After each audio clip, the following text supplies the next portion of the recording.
Plano namang simulan ngayong taon ang pagtatanggal sa non-technical system loss sa bill ng kuryente. Sakaling mawala ito, malaki ang matitipid ng mga consumer.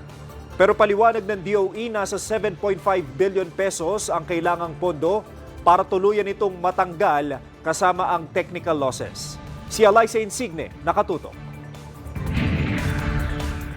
Matapos iutos ni Pangulong Ferdinand R. Marcos Jr. ang pagtanggal ng system loss, sisimulan na ng Department of Energy ang pag-aalis ng non-technical system loss charge sa electricity bill ngayong taon. Kabilang sa proseso ng pagtatanggal ng non-technical loss ang paglunsad ng brigada kontra jumper. Isa kasi ang illegal connection at tampering ng metro sa dahilan kung bakit mataas ang binabayaran ng mga consumer.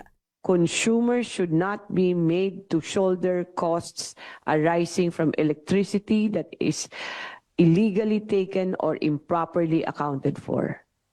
Nor should consumers pay for costs due to inefficiencies of their electric cooperatives. Sisimulan ito sa inspeksyon ng metro. Malaki rin nila ang mababawas sa electric bill kung mawawala ang non-technical loss. Pag natanggal natin yung non-technical system loss for those who are connected to the co-ops, that is about 3 to 4% ang mababawas sa kanilang bill. Doon naman sa private DUs, ang non-technical system loss nila is about 1 to 1.5%.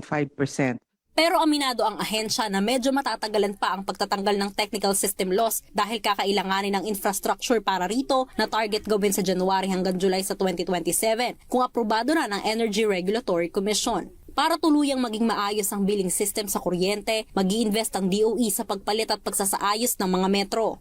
We have to improve the system, yung billing system natin, which means ang mga metro dapat medyo ma-smart na siya, no?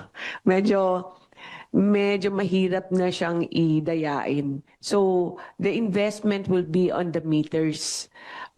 Ayusin ang lahat ng mga metro all over the country. Sa ngayon, nakikiusap ang ahensya sa publiko na i-report sa eGov app ang mga illegal connection o jumper at tampered na mga metro para hindi na magbayad ng mataas na kuryente. Alyssa Insigne, IBC News.